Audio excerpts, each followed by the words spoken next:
শেখ আব্দুল কাদের জিলানি ১০৭৭ সালে পার্সিয়ার গিলানে জন্মগ্রহণ করেন। তিনি খুবই গুরুত্বপূর্ণ একজন সুফি সাধক। ইসলামী শিক্ষার কেন্দ্র বাগদাদে তিনি পড়াশোনা করেন। তিনি ইসলামী আইনের একজন পণ্ডিত হয়ে ওঠেন।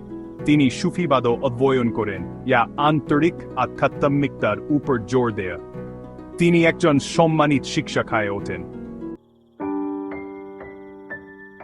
শেখ আব্দুল কাদের জিলানি ছিলেন কোরআন এবং নবী মুহাম্মদ এর প্রতি নিবেদিত প্রাণ। তিনি আল্লাহর প্রতি ভালোবাসার উপর জোর দিতেন। তিনি শিক্ষা দিতেন যে মানুষের উচিত আন্তরিকভাবে ইসলামী আইন অনুসরণ করা। তিনি আত্মিক শুদ্ধির গুরুত্ব শিখিয়েছেন। তিনি আল্লাহর একত্ব তাওহীদের উপর বিশ্বাস করতেন।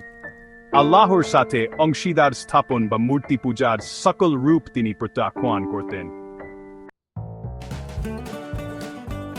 শেখ আব্দুল কাদের জিলানি অনেক অনুসারীদের আকর্ষণ করেছিলেন। মানুষ তার ধ্যান এবং ধার্মিকতার প্রতি আকৃষ্ট হতো। তিনি কাদেরিয়া নামে একটি সুফি তরিকা প্রতিষ্ঠা করেন। এই তরিকা সমগ্র মুসলিম বিশ্বে ছড়িয়ে পড়ে। আল্লাহর রহমতে তিনি অনেক অলৌকিক ঘটনা বা কোরামত দেখিয়েছেন। তিনি অভাবগ্রস্ত মানুষদের সাহায্য করতেন। শেখ আব্দুল কাদের জিলানি গাউসুল আজম অর্থাৎ সর্বশ্রেষ্ঠ সহায়ক হিসেবে পরিচিত। তার আধ্যাত্মিক শক্তির জন্য তিনি সম্মানিত।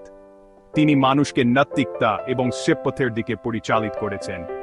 তিনি ভালোবাসা, করুণা এবং উদারতার উপর জোর দিয়েছেন। তার একটি বিখ্যাত উক্তি হল, আন্তরিকভাবে আল্লাহর কাছে তওবা কর, বা কেননা তিনি তওবা করাদের ভালোবাসেন। তার শিক্ষা আজও প্রভাবশালী। ১১৬৬ সালে বাগদাদে তার মৃত্যু হয়। তার সমাধিস্থল হজ যাত্রীদের জন্য একটি পবিত্র স্থান।